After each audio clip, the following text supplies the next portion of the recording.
Film की शुरुआत में एक स्कूल दिखाया जाता है जहाँ सभी बच्चे खाना खा रहे होते हैं।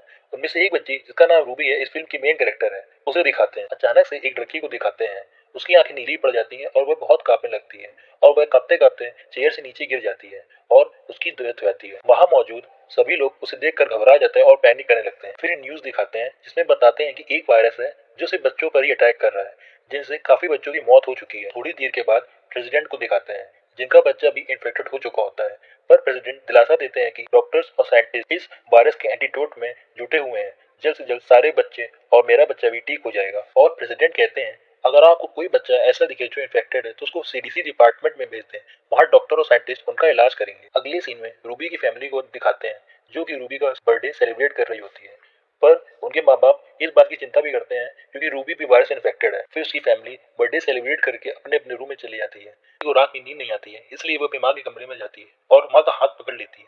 अचानक से उसकी आंखें ऑरेंज हो जाती हैं और वो काफी घबरा के अपने रूम में वापस चली जाती है। सुबह रूबी अपनी माँ के पास जाती है, पर हैरान करने वाली बात ये थी कि उसकी माँ उसको पहचान नहीं पाती है। वो माँ को याद दिलाती है कि मैं आपकी बेटी हूँ और रात का तोहफा भी दिखाती है, पर माँ उसको पहचानने से साफ इनकार कर देती है। उसकी मॉम समझती है ये बच्ची रास्ता भटक गई है और बाहर से कहीं आ गई है, तो उसकी मॉम उसको सीडीसी के हवाले कर देती है और उनकी टीम आके उसको ले जाती है। रूबी काफी रोती, रूबी को बस में दिखाते हैं।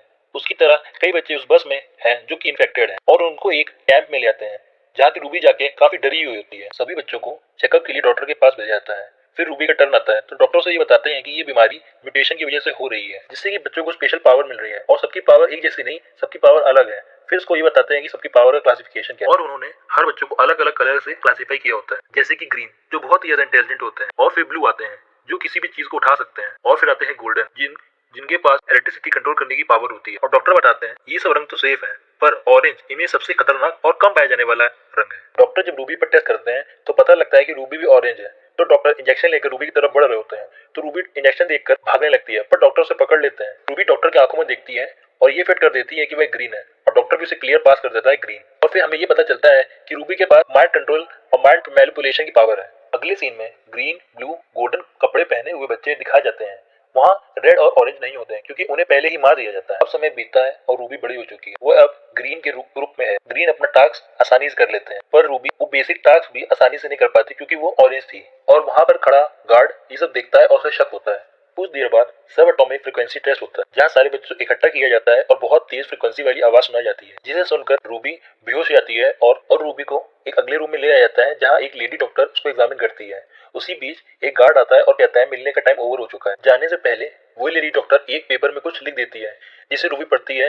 इसमें लिखा होता है कि ये लोग जान चुके हैं तुम ऑरेंज हो, अगर बचना चाहती हो तो मुझे अगले रूम में मिलो। डॉक्टर उसे कार में बिठाकर गार्ड से बचाकर जैसे तैसे बाहर निकल आती है। रूबी जब कैद से बाहर आती है तो बाहर की दुनिया देखकर बहुत खुश होती है और डॉक्टर से पूछती है यहाँ कोई दिख नहीं रहा, तो डॉक्टर कहती है यहाँ इकोनॉमी डाउन हो चुकी है, तो लोग बड़े शहरों की ओर चले गए नौकरी करने के लिए और बच्चे भी नहीं। फिर रूबी पूछती है क्या मैं अपने मॉम डैड से मिल सकती हूँ, तो डॉक्टर कहती है तुम्हारे लिए मॉम डैड से मिलना खतरे से खाली नहीं है, और उसे एक जीपीएस देती है और कहती है जब भी तुम कभी किसी मुश्किल में पड़ना तब इस जीपीएस के बटन को दबा देना, हम तुम्हें ढूंढ लेंगे। तो रूबी से कहती है मैं तुम्हें कैंप में ले जा रही हूँ जहाँ तुम्हारी तरह बच्चे हैं जिनको हमने बचाया है। डॉक्टर इस जगह पर कार होती है और अपने फ्रेंड से मिलाती है।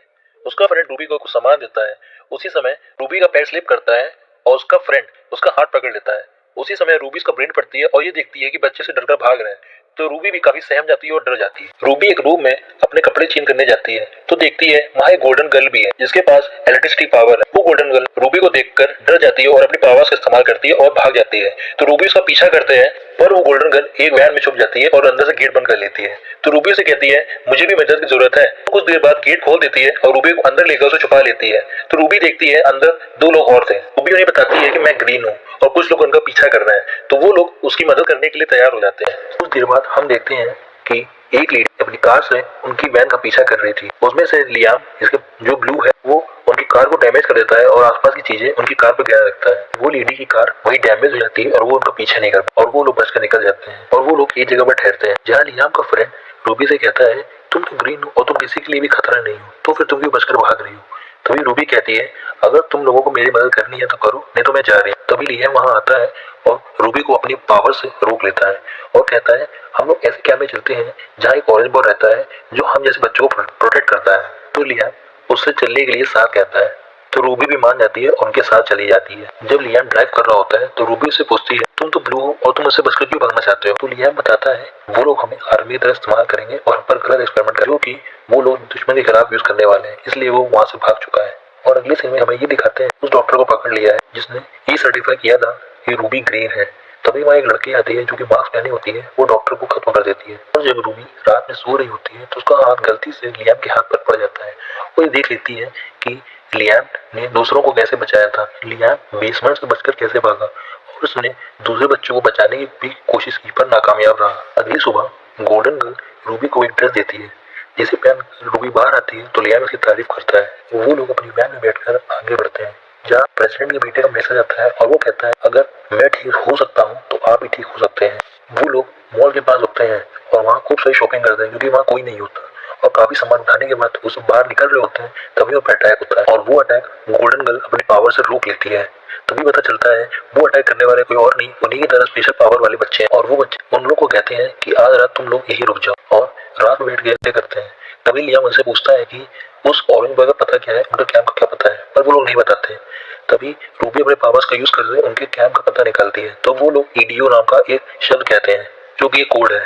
के बाद लियाम का फ्रेंड ग्रीन और रूबी मिलकर उस कोड को क्रैक कर लेते हैं और जगह का पता लगा लेते हैं और वो लोग कैंप की तरफ निकल पड़ते हैं। तो रास्ते में रूबी के माँ बाप का घर पर, तो रूबी फैसला करती है कि वो अपने माँ बाप से मिलेगी।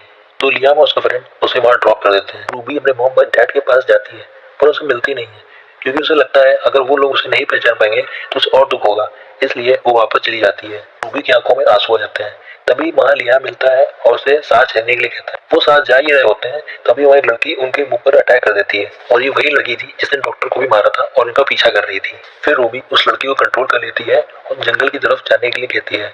ये सब देखकर उसके दोस्त हैरान रह जाते हैं और उसका फ्रेंड कुछ बात कर रहे होते हैं तो रूबी को लगता है कि वो बात रूबी के बारे में हो रही है। तो रूबी उनसे सॉरी कहती है और बोलती है कि मैं तुमसे झूठ कहा इसलिए मुझे माफ करना, और वहाँ से जाने लगती है। तो लियाम और उसका फ्रेंड कहते हैं वो बात तुम्हारे बारे में नहीं थी। तो रूबी उनसे पूछती है मैं ऑरेंज हूँ, क्या तुम्हें डर नहीं लगता? तो वो कहते हैं इसमें क्या डर। तो रूबी कहती है मैं अपनी पावर्स कंट्रोल नहीं कर सकती और कभी कभी मैं पावर्स को अचानक यूज कर देती हूँ जिससे मैं किसी के दिमाग को कंट्रोल कर सकती हूँ। जितना ही मैं इसे दूर भागती हूँ ये उतना ही मुझे डैमेज करता है। और वो लोग आगे बढ़ते हैं तब कुछ लोग उन पर अटैक कर देते हैं और वो लोग आर्मी के ड्रेस पहने हुए होते हैं और वो लड़का लियाम को बचा लेता है क्योंकि लियाम ने उसको बचाया होता है। तभी लियाम उससे कैंप के बारे में पूछता है तो उसका फ्रेंड कहता है तुम जिस जगह पर खड़े हो वही कैंप है। वो लोग रूबी और उनके फ्रेंड को ऑरेंज बॉय के पास ले जाते हैं जो कि कोई और नहीं प्रेसिडेंट का ही बेटा था। और वो उनको बताता है कि मेरे डैड ने सबसे झूठ बोला, वो मुझ पर एक्सपेरिमेंट कर रहे थे और जब एक्सपेरिमेंट सक्सेसफुल नहीं हुआ तो वो उन बच्चों को एक कैंप में रखने लगे। और वो ऑरेंज बॉय रूबी को उसकी पावर्स कंट्रोल करना सिखाता है और वो लोग रोज ट्रेनिंग करते हैं और रूबी भी ट्रेनिंग अच्छी तरह से कर रही थी। रूबी और उस ऑरेंज बॉय के बीच नजदीकियां बढ़ जाती हैं और वो ऑरेंज बॉय रूबी की यादों में जाता है और देखता है कि कैसे रूबी ने अपने माता पिता की यादें मिटा दी हैं। और लियाम उन दोनों को बाहर से खड़ा होकर देख रहा होता है और वो ऑरेंज बॉय उससे पूछता है ये सब तुमने कैसे किया? तो रूबी कहती है ये सब मुझे नहीं पता।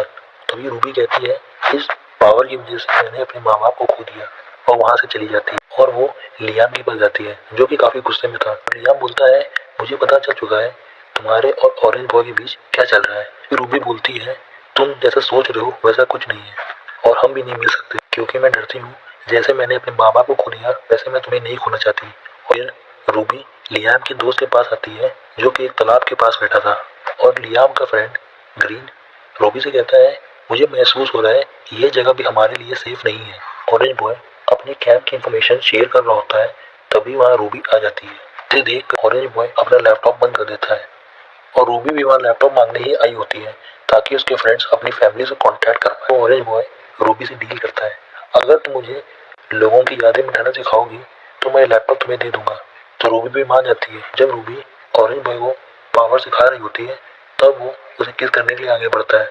तब रूबी अपनी आँख खोलती है और उसके फेस पे एक जोरदार पंच मारती है और बाहर निकल आती है। तब लियाम पूछता है कि क्या हुआ, तब वो ऐसे सारी बात बताती है। तो लियाम गुस्से में ऑरेंज बॉय को मारने के लिए जाता है तो रूबी मना करती है, कहती है हम लोग यहाँ सेफ नहीं है, ये लड़ाई का वक्त नहीं। और रूबी इस जगह को जल्दी से छोड़ने के लिए कहती है। तो वो लोग रात को उस जगह से भागने की तैयारी करते हैं तभी वहाँ कैंप का जनरल आ जाता है और तभी उन्हें पता चलता है जो ऑरेंज बॉय है वो भी बेस के लोगों के साथ मिला हुआ है और वो भी एक आर्मी बनना चाहता है। ऑरेंज बॉय लियाम को कंट्रोल कर लेता है और उसको बहुत मारता है।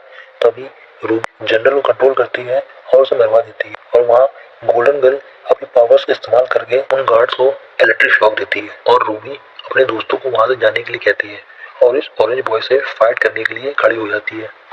दोनों एक दूसरे को कंट्रोल करने की कोशिश करते हैं, पर ऑरेंज बॉय रूबी को कंट्रोल कर लेता है। रूबी कंट्रोल होते ही एक पायलट को कंट्रोल करती है और ऑरेंज बॉय पर गिरा देती है और इसी लड़ाई के बीच लियाम काफ़ी जख्मी हो जाता है, पर वो रूबी को जैसे तैसे बचा के वहाँ से बाहर ले आता है। तब रूबी को याद आता है कि एक डॉक्टर ने उसको जीपीएस दिया था, तो वो तो बटन दबाती है और वो लोग वहाँ आते हैं, उन दोनों को बचा लेते हैं। जब रूबी होश में आती है तो वो देखती है वो एक घर में है, जहाँ उसके सामने वही लेडी डॉक्टर बैठी हुई है जो उसको बताती है उसके एक फ्रेंड को हॉस्पिटल ले जाया जा चुका है और लियाम जो इस कमरे में है वो यहाँ से जाना चाहता है। और वो डॉक्टर रूबी को बताती है कि वो बस प्रेसिडेंट को पकड़वाना चाहते हैं, ना कि वो उनके दुश्मन है, और वह प्रेसिडेंट का सच बाहर लाना चाहते हैं कि वो बच्चों के साथ क्या कर रहा है। तो रूबी कहती है कि लियाम यहाँ नहीं रुकेगा, तो डॉक्टर कहती है लियाम एक सिक्योरिटी रिस्क है, अगर वो यहाँ नहीं रुकेगा तो बाहर जाके सारी इन्फॉर्मेशन लीक कर देगा। पर रूबी नहीं मानती और वो कहती है मैं लियाम को समझाऊंगी, और वो लियाम की उससे जुड़ी सारी बातें मिटा देती है और लियाम को जाने के लिए कहती है और लियाम वहाँ से चला जाता है और रूबी की आंखों में आंसू आ जाते हैं। और अब रूबी इस जंग के लिए तैयार है, उसे इस जंग का लीडर बनाते हैं जहाँ काफ़ी सारे बच्चे उसी की तरह होते हैं। और दूसरी तरफ प्रेसिडेंट का बेटा जिसको चोट लग गई थी अब उसको भी दिखाते हैं जो कि अपनी आर्मी के साथ खड़ा है। और अब रूबी अपने माथे पर एक ऑरेंज निशान लगाती है और पिक्चर की एंडिंग हो जाती है।